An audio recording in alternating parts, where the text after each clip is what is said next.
আসসালামু আলাইকুম। সবাইকে শুভেচ্ছা জানাচ্ছি। মাসুম মাহবুব দেখছেন ওপেন দ্য ইউটিউব চ্যানেল এবং মাসুম মাহবুব ফেসবুক পেজ।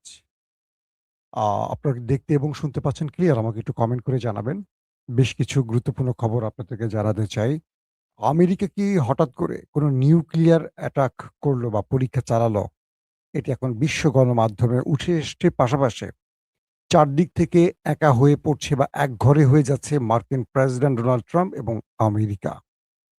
৩ নম্বর গুরুত্বপূর্ণ খবর ইরান নতুন করে আমেরিকাকে আবারও চালে কাহিল করে দিয়েছে।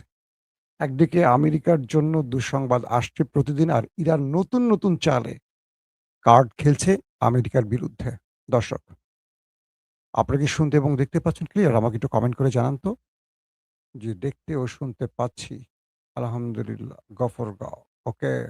উম আপনার লাইভের অপেক্ষায় থাকি কিন্তু পাই না। পান না কেন? এই যে পেয়েছেন আমাকে একদম ক্লিয়ার। কলকাতা, ভারত থেকে রবিউল ইসলাম। নায়েব আলী টাঙ্গাইল থেকে ক্লিয়ার। ওকে, শুরু করে দিচ্ছি। বেশি লম্বা করব না। সংক্ষিপ্ত সময়ের জন্য লাইভে এসছি। আমেরিকার নেভা এরিয়া 51 জায়গাটার নাম যারা শোনেন গায়ের পশম থমথম মানে কেঁপে উঠবে। মার্কিন যুক্তরাষ্ট্রের নেভাডের যে এরিয়া 51 একটি অজানা রহস্যের জায়গা। সচরাচর এখানে অনেকে যেতে পারে না। সচরাচর না, কেউ যেতে পারে না। বলা হয় যে মরুভূমিতে মার্কিন যুক্তরাষ্ট্রের একটি এয়ারবেস। এটা নিয়ে রূপকথার মতো অনেক গল্প সাজানো আছে। আমেরিকা তার সবচেয়ে ভয়ঙ্কর অস্ত্রগুলো এখানে গোপন করেছে। বলা হয় এখানে ভিন জগতের প্রাণীর আগমন ঘটে নাকি আমেরিকা এমন কোনো সামরিক অস্ত্র তৈরি করেছে যেটা ভিন গ্রহের কোনো প্রাণীর মতো করে। মার্কিন যুক্তরাষ্ট্রের বেশ কজন পরমাণু বিজ্ঞানী হঠাৎ করে নিখোঁজ। তাদের সন্ধান মিলছে না। তারা কি কোনো ভিন গ্রহে প্রবেশ করেছেন? কিছু একটা ঘটছে আমেরিকার এরিয়া 51 এ। তো বলা হচ্ছে যে এই নেভাডের মরুভূমিতে তপ্ত বালুর নিচে এক রহস্যের জাল বিছিয়ে রেখেছে মার্কিন যুক্তরাষ্ট্র।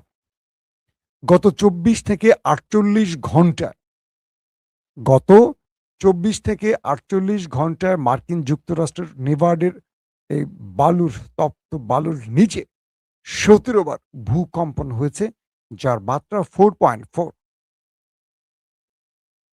সঙ্গে বিশ্বব্যাপী প্রশ্ন উঠছে, আমেরিকা তার পারমাণবিক পরীক্ষা চালালো কিনা? এবং সঙ্গে আরো অনেকগুলো বিষয় যুক্ত হয়েছে। এর মধ্যে একটি তার পারমাণবিক বিজ্ঞানী, যারা পরমাণু বিজ্ঞানী তারা বেশ কয়েকজন নিখোঁজ আছেন। তারপরে বলা হয়েছে যে নেভার্ড বা এই অঞ্চলটি যেটি বলছি এরিয়া 51 এই অঞ্চলটির মাটির নিচেই কেন এই কম্পন?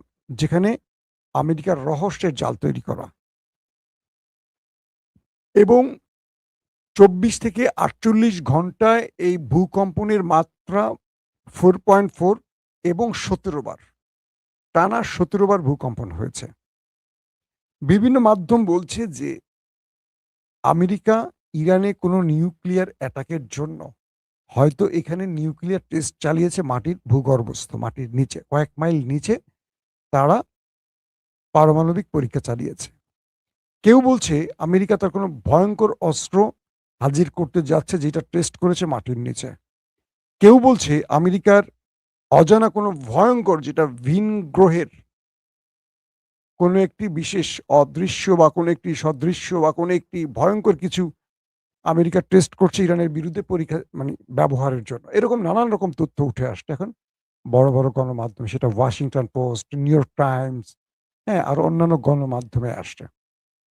অর্থাৎ মার্কিন প্রেসিডেন্ট ডোনাল্ড ট্রাম্প তিনি ইরানের বিরুদ্ধে এমন কিছু করছেন নাকি এটি একটি প্রাকৃতিক ভূমিকম্প? সবকিছু মিলে এই মুহূর্তে অনেকের টেনশন অনেক রকম। ২ নম্বর খবরটি হলো আ ইরান আমেরিকাকে নতুন কয়েকটি চালে আটকে দিয়েছে। ১ম থেকে ইরান বলেছিল যে তারা কোনোভাবে আমেরিকার সাথে নিউক্লিয়ার ইস্যুতে আলাপ করবে না। অবশেষে ইরান রাজি হয়েছে যে তারা ঠিক আছে, তুমি যদি চাও আসো আমরা নিউক্লিয়ার ইস্যুতে কথা বলব। তুমি কি বলতে চাও আমি শুনি। আমি শুনবো তো। সিদ্ধান্ত তো তুমি দিবা না, সিদ্ধান্ত আমি দেব। তো আমার শুনতে তো সমস্যা নাই। আসো তুমি বলতে চাও। তার আগে যে চালটি আমেরিকাকে দিয়েছে। ইরান থেকে বা হরমুজ প্রণালী থেকে তেল নিয়ে যাওয়ার সময় ইউরোপীয় কিছু দেশ ইরানকে টোল দিয়েছে। ইরান তো এখন এই যুদ্ধের পর সোনার হার মানে সোনার ডিম পাড়া হাঁস পেয়েছে হরমুজ প্রণালী।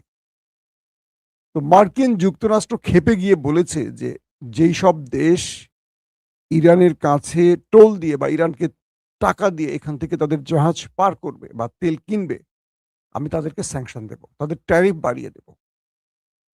কিন্তু সেই দেশগুলো অদৃশ্য কারণে আমেরিকার বন্ধু ইউরোপের দেশ, ইউরোপ গেছে ক্ষেপে। তুই বেটা কে ট্যারিফ দেয়? তুই ট্যারিফ ট্যারিফ ট্যারিফ করস, তোর নাম ট্রাম্প দেখে তুই শুধু ট্যারিফ ট্যারিফ করবি। তুই সবাইকে ট্যারিফের ভয় দেখাস, তোর নিজের ভয় নাই। তুই একা একটা দেশ পৃথিবীতে একাই লড়াই করবি, সব তোর থেকে আলাদা করে ফেলবি। আয়, তোকেও আমরা খেলা দেখাই। ট্রাম্প বলছেন যে যারা ইরানের সাথে বাণিজ্য করবে, ইরানের তেল নিবে বা যারা ইরানকে টোল দিয়ে জাহাজ আদান মানে কি বলবে আসা যাওয়া করবে, সেই সব দেশের উপর তিনি ট্যারিফ বাড়িয়ে দেবেন। এবং সেই দেশগুলোর মধ্যে বেশ কিছু ইউরোপের দেশ আছে। এর প্রধান কারণ হলো কোনো ইউরোপের দেশ ট্রাম্পকে এই যুদ্ধে সহযোগিতা করছে না, একদমই সহযোগিতা করছে না। এবং ট্রাম্প এখন পর্যন্ত ইরানের কাছে যে ধবল ধোলাই খাচ্ছে, তার প্রধান কারণ হলো ন্যাটো এবং ইউরোপ আমেরিকার পাশে দাঁড়াচ্ছে না। এখন প্রশ্ন করা যায় যে ইউরোপ আসলে আমেরিকার পাশে দাঁড়াচ্ছে না কেন? তার অনেকগুলো কারণ আছে। আমি দুই একটা কারণ বলি। এক, এই যুদ্ধ আমেরিকা ইউরোপের সাথে প্ল্যান করে আসেনি। এই যুদ্ধে আমেরিকা কেবল ইসরায়েলের পরিকল্পনায় এসছে। এবং এই যুদ্ধ ট্রাম্প ইসরায়েলের সাথে এসছে, ইউরোপকে কাছে আনে নাই। তার প্রধান কারণ ইসরায়েল বলেছিল এই যুদ্ধে সময় লাগবে ২ থেকে ৩ দিন, সর্বোচ্চ ৫ দিন। ইরান শেষ, আমেরিকার বিজয়। তাই ইউরোপকে কাছে ডাকে নাই। একাই ইসরায়েলকে নিয়ে আমেরিকা মাখন খাবে ইরানের, তেল গ্যাস সব লুট করবে। ইউরোপকে আনলে তো সেই তেল গ্যাস আবার ইউরোপকে ভাগ দিতে হবে। কিন্তু ইরান এমনভাবে ট্রাম্পকে পেঁচিয়ে ফেলবে এটা ট্রাম্প বোঝে না। যে কারণে এখন ট্রাম্প বিপদে পড়ে ইউরোপকে ডাকছে, আর ইউরোপ আসছে না। তুমি তো আমাকে বলে ডাকো, আমাকে ডাকো নাই, বা তুমি তো এই যুদ্ধে আমাকে নিয়ে আসো নাই। তুমি এখন বিপদে পড়ে আমাকে ডাকছো, আমাকে জিজ্ঞেসছিলে যুদ্ধ শুরুর আগে? তুমি তো ইসরায়েলকে জিজ্ঞেসো, ইসরায়েলকে নিয়ে এখন মোকাবেলা করো। আর ট্রাম্পের কথা আমি যেহেতু মাইন্ড কাছে এভাবে পড়ছি, তোমরা আসো, তোমরা আমাকে বাঁচাও। কিন্তু ইউরোপ আসছে না। আর ইরান কৌশলের নিচে কি, ইরান মানে ইউরোপ যাতে এই যুদ্ধে না আসে আমেরিকার পাশে, তাই হরমুজ কার্ডটা খেলছে। কারণ কয়েকটা বিষয় ভালো করে শুনতে হবে। ইউরোপ দেখছে যে আমরা হাজার হাজার মার্কিন সেনা আমাদের দেশে ঘাঁটিতে রেখে দিয়েছি, আর আমেরিকা আমাদেরকে বাঁচানোর নাম করে হাজার হাজার সেনা আমাদের দেশে বসিয়ে রেখেছে। আমাদের বাঁচাবে কি? সে তো নিজেই ইরানের হাতে বাঁচে না। আমরা তো রাশিয়ার ভয়ে ন্যাটো বানিয়েছি, রাশিয়ার ভয়ে মার্কিন সেনাদের আমাদের দেশে রেখেছি, তাই তো? যেই দেশটি ইরানের সাথেই পারে না, সেই দেশটি রাশিয়ার সাথে কি লড়বে? আসেন মূল খবরটা কি এবার। জার্মান চ্যান্সেলর খুব ক্ষেপে গেছেন। তিনি ড্রাম ড্রাম মানে টেম্পুকে, অর্থাৎ আমাদের ড্রাম চাচ্চুকে এমন ধোলাই দিছেন। তিনি কি করছেন? তিনি ট্রাম্পকে বলছেন, আমার জার্মান থেকে তোমার সেনাদেরকে নিয়ে চলে যাও।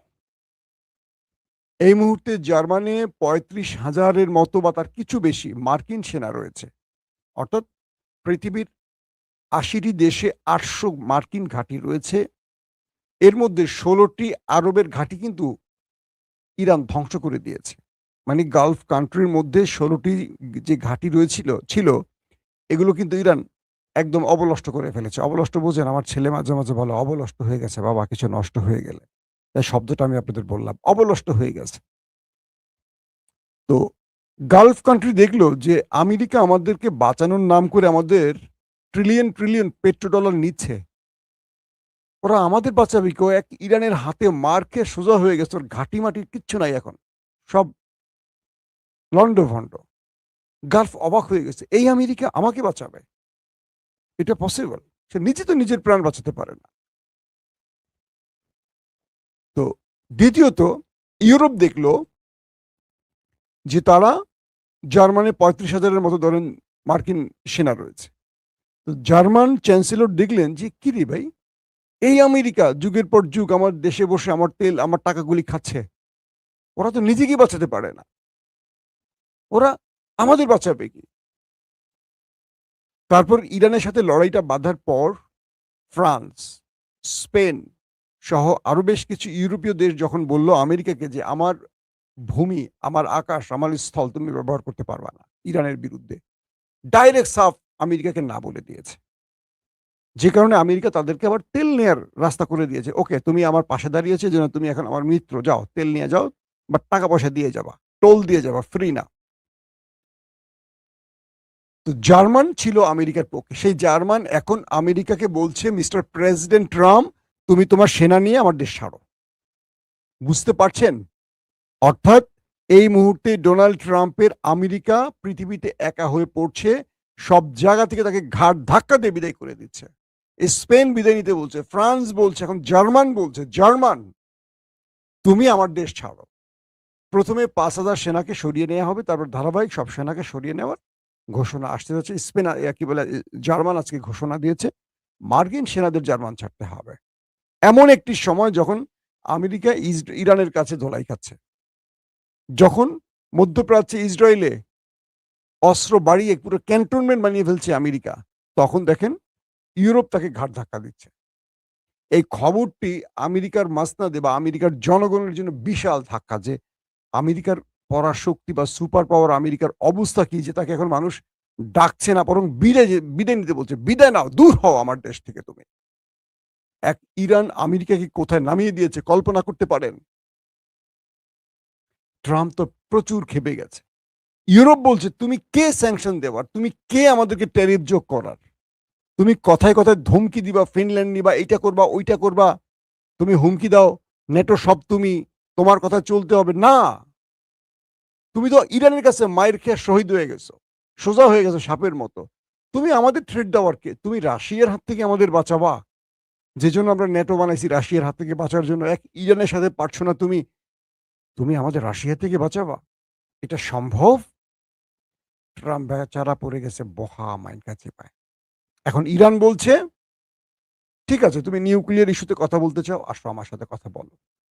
কিন্তু তোমাকে আমি যেটা বলছি তার থেকে আমি এক চুল সরব না। হরমুজ প্রণালী তোমাকে ছাড়তেই হবে। হরমুজে তুমি থাকতে পারবা না। আমি তোমাকে ডুবিয়ে দেব। তোমাকে আমি ওয়ার্নিং দিচ্ছি, সময় দিচ্ছি। তোমার দিন শেষ আমেরিকা। তোমার দিন শেষ আমেরিকা। তোমাকে ৪০ দিনে আমি খেয়ে দিয়েছি। তুমি আরো অস্ত্র নিয়ে ঢোকো আরবে। আমি তোমাকে ছাড়বো না। আমি তোমার চাই আরো আনো তুমি। কারণ তোমাকে শেষ করতে আমি মজা পাই।" আজকে ইরানের একজন পার্লামেন্ট মেম্বার আরবকে হুমকি দিয়ে কি বলছে জানেন? আরবকে হুমকি দিয়ে বলছে, "হে আরব, তোমাদের বারবার বলছি, আমাদের সাথে শত্রুতা করো না। আমরা তোমাদের বন্ধু। তোমাদের ভেতরে আমরা আগ্রাসন চালাবো না, দখলদারিত্ব চালাবো না। কিন্তু তোমরা দখলদারদেরকে এনে যদি আমাদের বিরুদ্ধে আগ্রাসন চালাও, আমরা তোমাদের দিন শেষ করে দেব।" যদি ইরানের আর একজন রাষ্ট্রীয় গুরুত্বপূর্ণ ব্যক্তি প্রাণ হারায়, আরবের রাজাদের কোনো মসনদের ইট থাকবে না। প্রত্যেকটা আমরা খুলে নেব। কি ভয়ংকর মেসেজ আরবের জন্য বুঝছেন? রিয়াদ, আরব আমিরাত, কাতার, কুয়েত, জর্দান, বাহরাইন, শোনো তোমরা। যদি ইরানের আর কোন নেতা প্রাণ হারায়, আরবের যে রাজারা আছে না, সুলতানরা আছে না, আমিররা আছেন, তাদের যেই প্রাসাদ আছে, প্রাসাদের ইট আমরা একটা, একটা করে খুলে নিয়ে আসব।